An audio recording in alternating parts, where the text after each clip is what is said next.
अस्सलाम वालेकुम स्टूडेंट्स।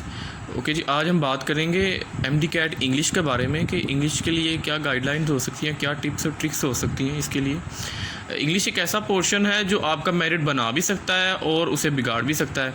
आमतौर पे स्टूडेंट्स इसको मुश्किल समझते हैं और ज़ाहिर है किसी हद तक मुश्किल है भी। सबसे पहली चीज़ जो इंग्लिश में आपको करने की ज़रूरत है वो है आपके टेक्स्ट। जो आपकी टेक्स्ट बुक है, about 50% of your MCQs are from your text book. जो टेंसेस रिलेटेड MCQs होते हैं वो आमतौर पे आपकी टेक्स्ट बुक से लिए जाते हैं और उसी की लाइंस होती हैं।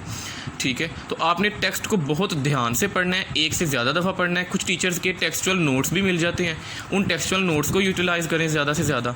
ठीक है, और जो इंपॉर्टेंट चीज़ आपको लगे कि ये चीज़ ग्रामेटिकली इंपॉर्टेंट है और ये चीज़ पेपर में पूछी जा सकती है या पहले पूछी गई है या मैंने ये किसी टेस्ट में देखी थी, तो उस चीज़ को आप अंडरलाइन कर दें ताकि आप जब दूसरी दफ़ा पढ़ें तो आपके लिए आसानी हो जाए।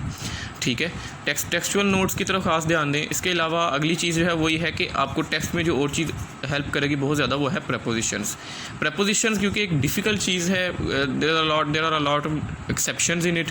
ठीक है, और इतनी सारी चीज़ें याद करना मुश्किल हो जाता है आमतौर पे। तो मोस्ट प्रॉबेबली जो आपकी जो प्रपोजिशंस आएंगी ना वो आपके टेक्स्ट में से आएंगी। ठीक है, तो इसलिए आप टेक्स्ट में जो इन, ऑन, इट वगैरह के जो सेंटेंसेस हैं ना उनको वहाँ पे उसको अंडरलाइन करें और उनको अच्छे तरीके से आप याद रखें कि यहाँ पे इस तरह से प्रपोजिशन को इस्तेमाल किया गया है।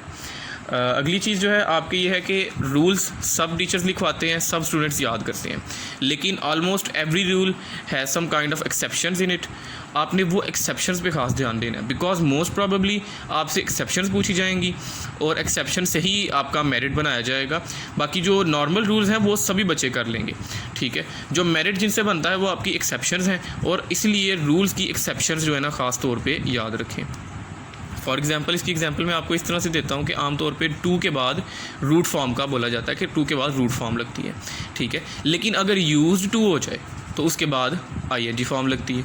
ठीक है, इस तरह से आपने याद रखना है कि जब यूज्ड टू आ जाए, ठीक है, तो उस तरह से आपने इस तरह से और भी लफ्ज़ मौजूद हैं जिनके लिए आप ING फॉर्म इस्तेमाल करते हैं। अगली बात जो है कि क्योंकि यहाँ पे उन्होंने अपने करेक्ट ऑप्शन को सिलेक्ट करना होता है तो A, B, C और D। अब पूरी एक सेंटेंस लिखा गया है, आमतौर पे एक से ज़्यादा लाइन का भी सेंटेंस होता है, तो उसके अंदर जो मिस्टेक होती है वो आमतौर पे किसी एक लफ्ज़ की मिस्टेक होती है।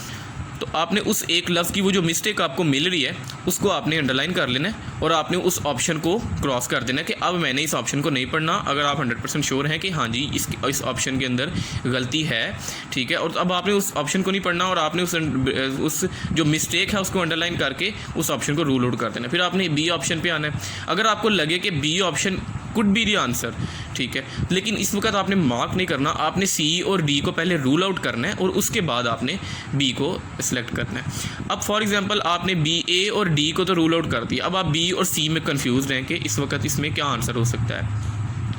तो जिस तरह से मैंने पहली वीडियो में बताया था, ओवरव्यू वाली वीडियो में, कि आपने इस तरह की चीज़ें जो हैं वो आपने एंड पे रखनी है जहाँ पे आपको गेस करना पड़े। अब यहाँ पे आपने गेस किस तरह से करना है, ये चीज़ एक फ़नी सी चीज़ भी है और लेकिन ये काफ़ी यूज़फुल होती है बाज़ औक़ात कि आपने उस सेंटेंस को पढ़ के देखना है, उसको बोल के देखें, तो मोस्ट प्रॉबेबली जो ज़्यादा अप्रोप्रिएट लगेगा वो ही आंसर होगा। लेकिन ये कोई हार्ड एंड फास्ट रूल ज़ाहिर नहीं है, लेकिन ये बाज़ औक़ात आपके लिए फ़ायदेमंद हो सकता है।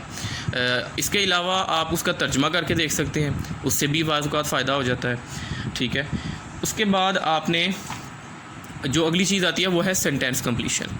सेंटेंस कंप्लीशन जो है ये मेरे ख्याल में मुझे हमेशा से सबसे ज़्यादा मुश्किल चीज़ ये लगी कि सेंटेंस कंप्लीशन के जो 3 या 5 MCQs होते हैं वो वोकेबलरी से हों तो आराम से हो जाता है, लेकिन अगर वोकेबलरी से ना हों तो फिर वो स्टूडेंट्स को बड़ा मसला होता है कि क्योंकि बिल्कुल ही वर्ड्स ऐसे दे दिए जाते हैं जो बिल्कुल ही स्टूडेंट्स को नहीं आ रहे होते।